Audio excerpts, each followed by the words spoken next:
Hello and welcome to a somewhat different episode of the Role Models podcast. Let's call it a Role Models mini. We might not go on for quite as long as we normally do. We have scripted absolutely nothing, and as you can probably tell by looking in behind us here, we are not at Authentic Collectables in the studio. We are actually not even in Western Australia this time. We are all the way in the Northern Territory in one of the deserts. I was going to look up what desert it is, and I absolutely forgot to do that. But the desert just south of Alice Springs. We are about 40 kilometres south of Alice Springs at one of the campsites on the stage for the 2024 Tats Finke Desert Race. I'd never been here before.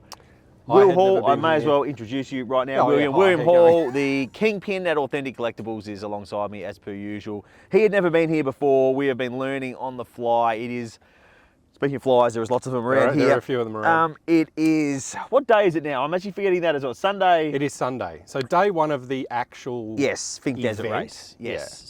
So it's the Sunday late morning. We've just seen the cars come through. We're waiting for the bikes, and we thought we'd just fire up the camera and have a quick little chat about what the experience has been like, what we've learned, maybe offer a few tips for people that were going to come out and spectate at this event, because it's certainly different to other events that I've ever been to. Is that fair to say, William? Well, I mean, I'm not entirely sure you've camped at many. No, I have. Bathurst 12. I camped at the Bathurst 12 hour one year. Oh, nice. Yep, with our producer Grant Rowley. We camped in and Daniel Callis, photographer. We camped in a camper van.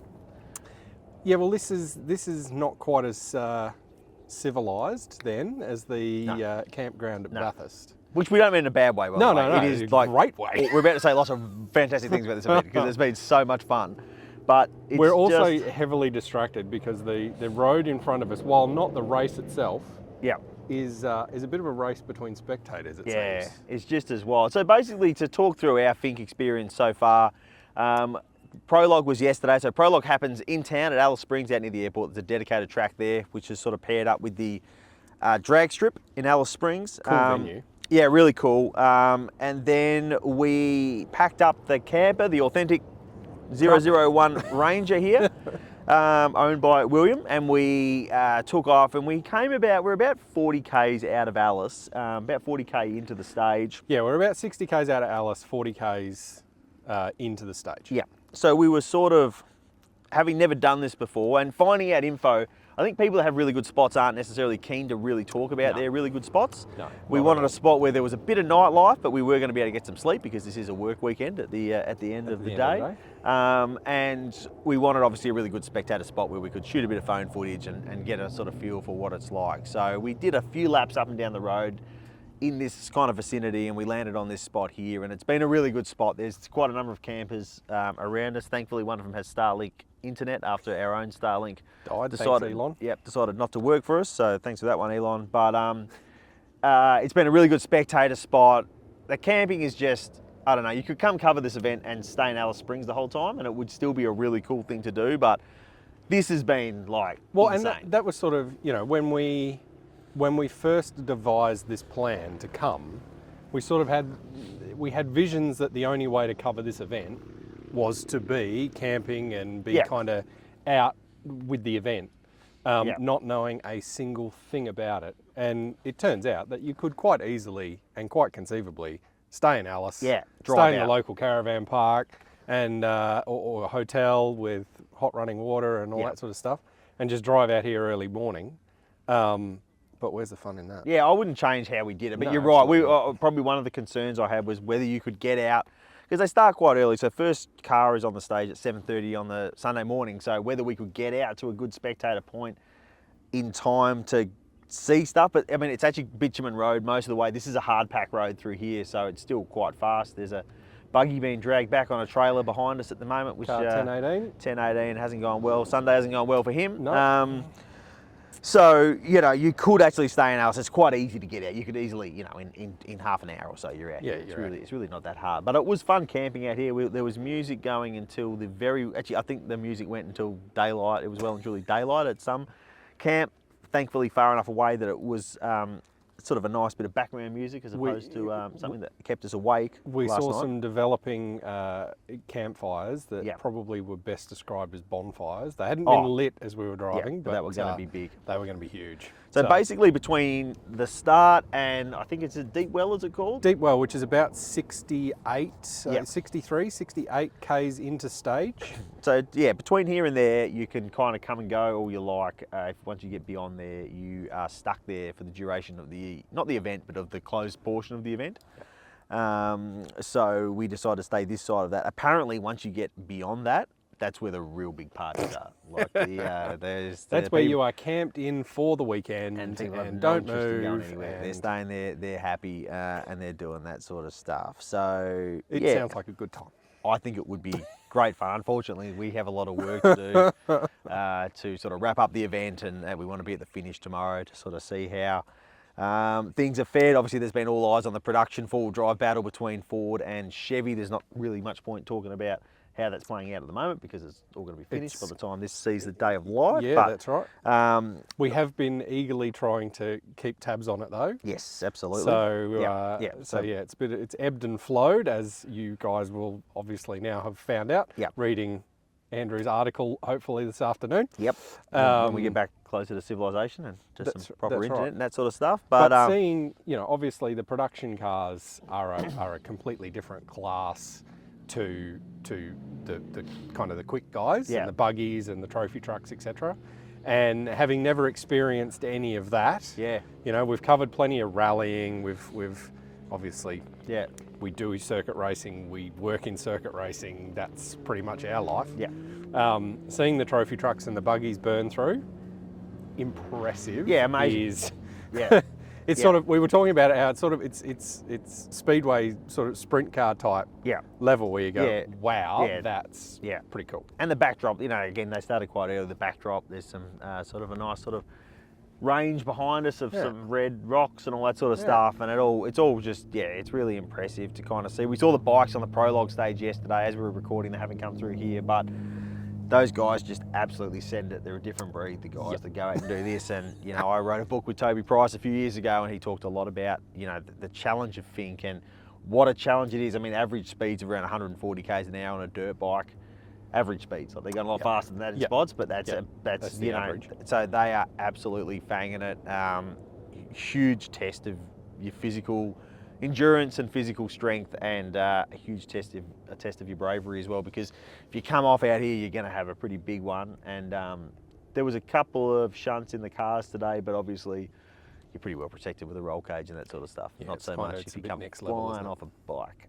We were chatting to one of the spectators, and he'd had a family member, I can't remember exactly. Stepson, he said. Stepson.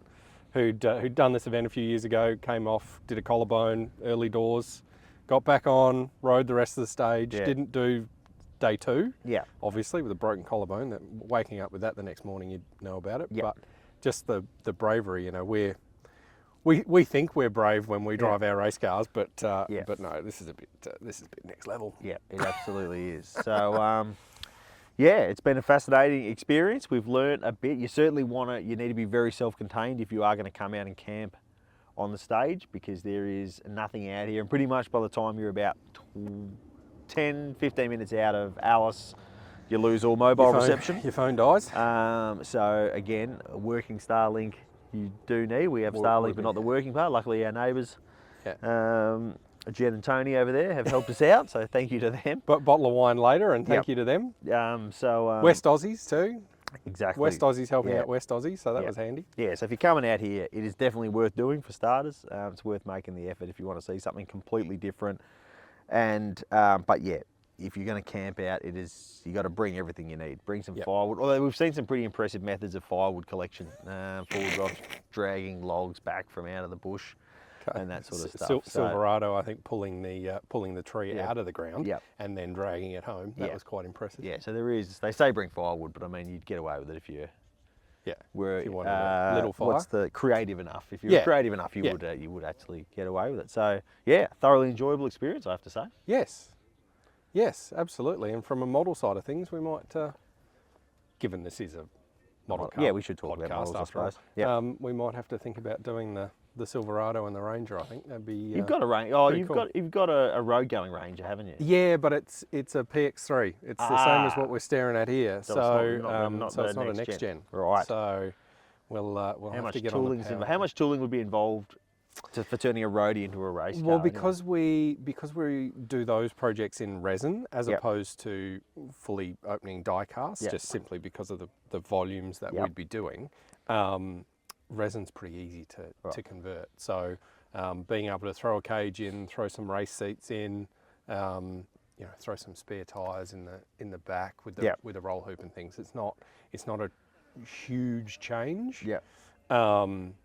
Silverado might be a little more difficult. And obviously from a just general road going point of view, a Silverado, obviously there's a lot fewer of those on the road. So whether you guys have the same level of interest in a Silverado, I mean, it'd be great to get your views in the comments of whether we should be even looking at this sort of stuff. But if you're a Craig Lowndes collector, all of a sudden, have the Fig car. But obviously, if we did next gen Raptor, then I'd be also wanting to do some just road going colours for our Ranger friends, and obviously a dog, because it's going to have a dog like our PX3 version.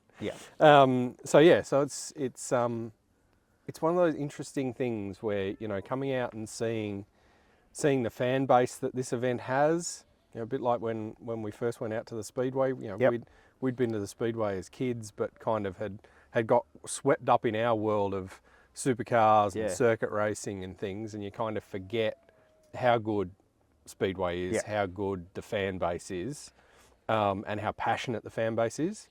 The number of cars that have been busting past us with caravans and stuff on the back.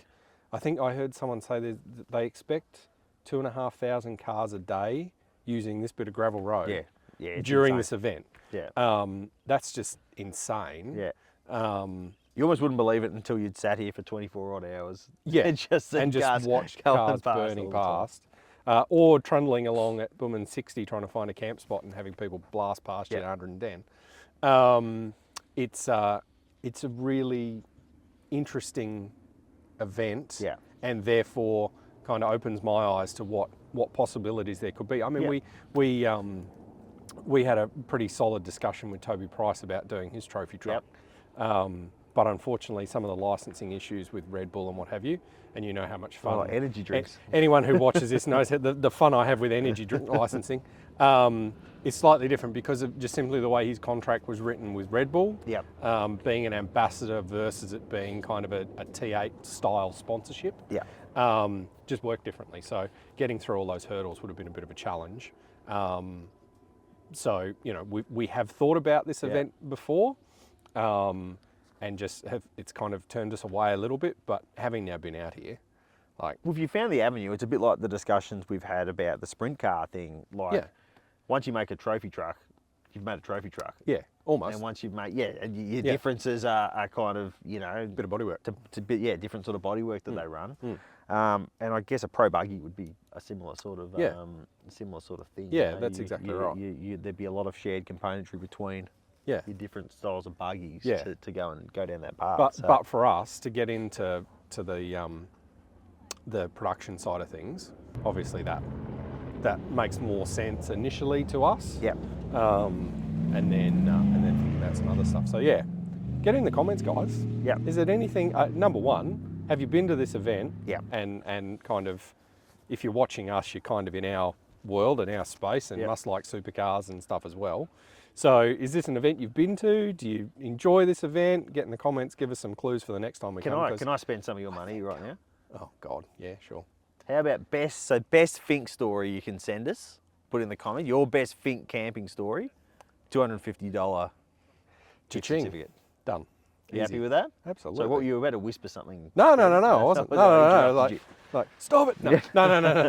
No, I think that'd be good. I think that'd be good.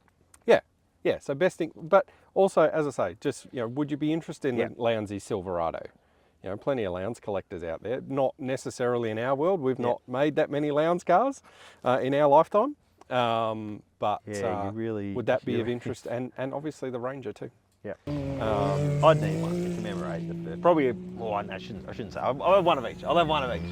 Of course, I'm not going to play favourites. Good, yeah, but don't we play need, favourites. Need something to commemorate our journey. Do we do the troopy too? I think so. There are only 3 cars in the production production. Actually, no. I think some of the most interesting cars we saw today. There was the WB Ute trophy truck kind of thing. Yeah, and the VS Commodore. And there were a couple of Commodores actually. Yeah.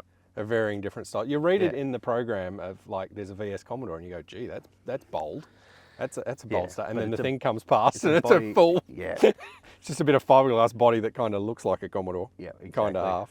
Yeah. No, that's definitely. But that's part of it, right? Yeah. Like coming out here and and you know, we're recording this before we see the bikes. Yeah. That's going to be a completely different level of intrigue watching those guys. But a bike's a bike, kind of thing. Like, whereas the cars, like you see the trucks, then there's a couple of different types of buggies, then the Can-Am side-by-sides come through, and you're like, wow, there's a disparity with that. I said, woman, it'd be the same as driving a GT4. Yeah, the GT3s at the 12 you'd be looking in the mirror. Went past you and you'd be looking in the mirror a fair bit, and then listening to the radio of you know hearing car numbers that are off and tracks blocked and all sorts of things. It's like she's a wild old event. It is, and just bloody cool. Yeah, I know. Like, do it if you've ever thought about doing it. If it's ever been on your radar, it's cost me 3,500 odd Ks in the truck to get here. Yeah, truck the Ute. To get here, but and I had questioned it a few times across Nullarbor whether it was whether this was a smart thing to be doing. Yeah. But yeah, worth it. Worth it. I might not think that by the time I've driven back home again as well, but because you're flying off to Darwin. I'm off straight to Darwin from here in a couple of days to go and cover some supercars. So you have fun on the drive home. Yeah, whereas I've got to drive home, do some work, get you guys some model cars. All right, I reckon we'll leave it there for our role models mini. Yeah, around the campfire. It's actually getting a bit warm for the campfire, to be honest. It was very nice at 6 o'clock. It was nice this morning. It's less nice now, but that's all right. We just had some bacon and eggs, and we're raring to go. So probably still half on our faces. Probably. But anyway, you know, not worrying about general hygiene while we're out here. That's not the camping spirit. No, exactly right. And we're going to try and catch up with Lounsey too at some point, aren't we? Yes, hopefully we catch will up with Lounsey and do a hard card. Yep. So yeah, we better make that happen now. You've said it on the record, but look, we can always cut that out. Very true. Very, very true. No, we'll make it happen. Yeah, we'll make it happen. Look, thanks for joining us for this this mini episode. Make sure that you subscribe to the. Let's do that again. Make sure you subscribe to the Authentic Collectables YouTube channel and hit that little bell to make sure you never miss an episode. Thanks, guys.